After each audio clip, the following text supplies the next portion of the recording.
শুভ বিকাল বন্ধুরা, সবাই কেমন আছো? আশা করি ভালো আছো। আমি অনেক ভালো আছি। তোমাদের সাথে নতুন একটা ব্লগের সাথে চলে এসেছি।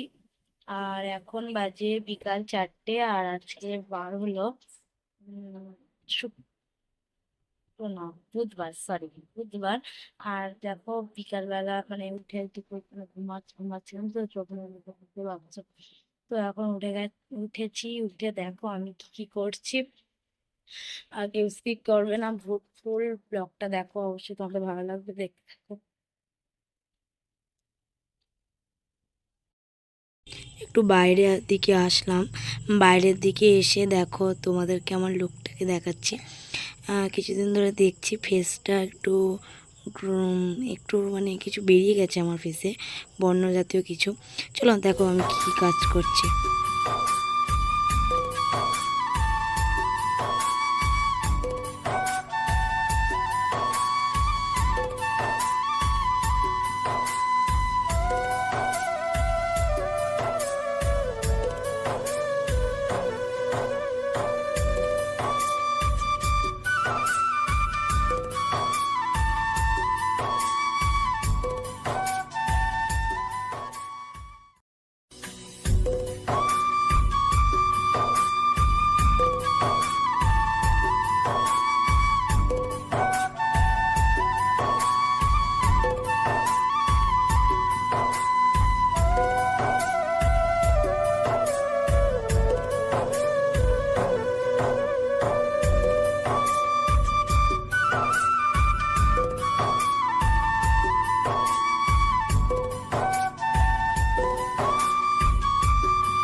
আর কাজ করা হয়ে গেছে। এখানে দেখো একটা হাঁড়ির মধ্যে আমি একটু জল বসিয়ে দিয়েছি, যেহেতু আজকে বানাবো দই।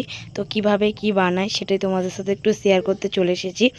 দেখো আমি গরম জল করে নেব, তার জন্যে ছোট গ্লাসের 3 গ্লাস জল দিয়ে দিয়েছি। আর উষ্ণ গরম জলটা হয়ে গেলে এর মধ্যে তো দেখো কি কি দিই আমি সেটা তোমাদেরকে শেয়ার করছি। আর এখানে দেখো গুঁড়ো দুধ নিয়ে নিয়েছি, আর এই যে গরম জলটা ঢেলে দিয়েছি। উষ্ণ গরম জল হয়ে গেছে একটু, মানে আমি যেটা দিয়ে পেয়েছি সেটা দিয়েই নাড়তে দিয়েছি। একটুখানি বেশি হয়ে গেছিলো, তার জন্যে আমি একটু ঠান্ডা করে নিচ্ছি। আর এই ঠান্ডা হয়ে যাওয়ার পরে এই গুঁড়ো দুধটা এর মধ্যে ঢেলে দিয়েছি। ঢেলে দিয়ে একটু নাড়িয়ে নাড়িয়ে কিছুক্ষণের জন্যে রেখে দেবো, যেহেতু একটু গরম আছে। একটু হালকা মানে একটু ঠান্ডা করে নেব। তো দেখো আমি যেন দলা দলা পাকিয়ে না যায়, তার জন্যে আমি অনবরত নেড়ে দিয়েছি, যে যাতে একটু দলা দলা না পাকিয়ে যায়। আর এখানে দেখো একটা কড়াই নিয়ে নিয়েছি। কড়াইতে আমি চিনি দিয়ে দিয়েছি। চিনিটাকে একটু জল মিশাইনি, মানে চিনিটাকে খালি চিনি নাড়িয়ে নাড়িয়ে ওর যে গ্রেভিটা বের করে নেব। তো দেখো নাড়িয়ে নাড়িয়ে আমি পুরো গ্রেভিটা করে নিচ্ছি, যেহেতু দইয়ের কালারটা আসবে তার জন্য। আর চিনি তো অ্যাড করবোই, তার আগে তো চিনিটাকে ওটা শুকনো করার মধ্যে নাড়িয়ে নাড়িয়ে একটুখানি করে নিচ্ছি। আর এখানে দুধটা দলা পাকিয়ে না যায় তার জন্য আর একবার একটু ঘেটে নিচ্ছে। আর এখানে দেখো চিনিটা আমার কেমন হয়েছে, অনেকটাই ছেড়ে দিয়েছে, রস ছাড়তে শুরু করে দিয়েছে। আর গ্যাসের যে এটা বাড়িয়ে দিয়েছি, ফ্লেভার এটা বাড়িয়ে দিয়েছি। আর এখানে আমি চিনিটাকে পুরো লাল লাল করে নেব, যাতে দইয়ের কালারটাই সুন্দরভাবে আসে। তার জন্য লাল লাল করবো, অনবরত না নাড়লেও ধরে নিচ্ছে নিচের মধ্যে। তার জন্যে তাড়াতাড়ি করে নাড়ছি। আর এখানে দেখো লাল লাল লাল হয়ে এসছে। দেখো পুরোপুরি চিনিটা গলে গেছে, গলে গিয়ে লাল যে গ্রেভিটা বেরিয়ে এসছে। এখানে গ্রেভিটা বেরিয়ে এসছে, দেখো আমি এর মধ্যে কি কি অ্যাড করি। আর এই যে অনেকটাই মানে গেঁজা গেঁজা ভাব উঠেছে, এর মধ্যে একটু জল অ্যাড করব। জল দেওয়ার পরেই দেখবে দলা দলা পাকিয়ে গেছে, সেটাই জল দেওয়ার পরে ছেড়ে দেবে। দেখো জল দিয়ে দিয়েছি, এবার এটাকে ছেড়ে দেবে। আর এই চিনির রসটায় একটু হালকা জল দিয়ে দিয়েছি। আর তাহলে গ্লাসের 4 গ্লাস জল হয়ে গেছে। মানে আগে 2 গ্লাস দিয়েছি আর এই যে 1 গ্লাস অ্যাড করলাম, তাহলে 4 গ্লাস, না সরি, আগে 3 গ্লাস দিয়েছি আর এখন 1 গ্লাস দিয়েছি, তাহলে 4 গ্লাস অ্যাড করব জলটাকে দইয়ের মধ্যে।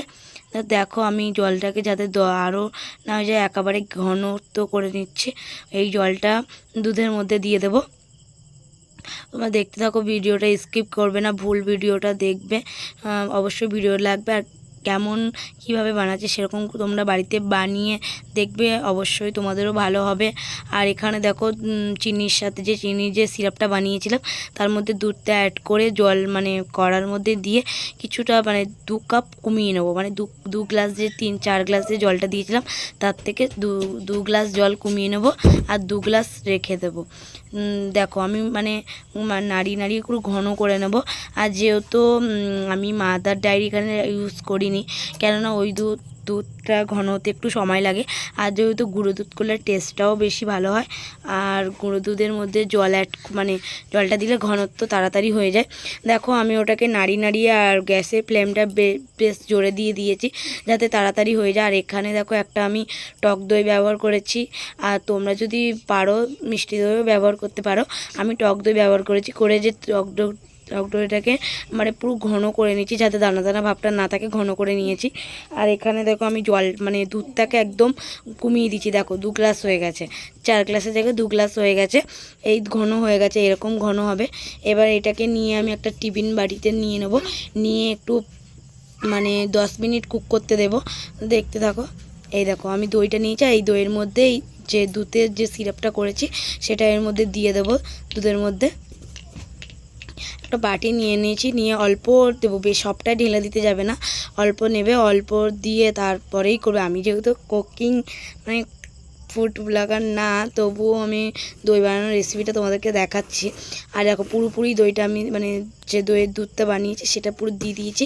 এবার 10 মিনিটে কীভাবে দই বানাই সেটাই তোমাদেরকে শেয়ার করলাম। তো দেখো আমি এখানে দিয়ে দিচ্ছি এরকম একটা টিফিন বাটির মধ্যে দিয়ে। আর এখানে দেখো 10 মিনিট কুক করতে দিচ্ছি। 10 মিনিট পরে তোমাদের সাথে আবার কথা বলছি। 10 মিনিট পরে কেমন কি করি সেটা তোমাদের সাথে শেয়ার করছি। দেখো ঠিক এরকম কালার এসছে। আর এই রেসিপিটা যদি আপনাদের ভালো লাগে লাইক করে সাবস্ক্রাইব করে দেবে। Tata bye, good night, take care, bye by.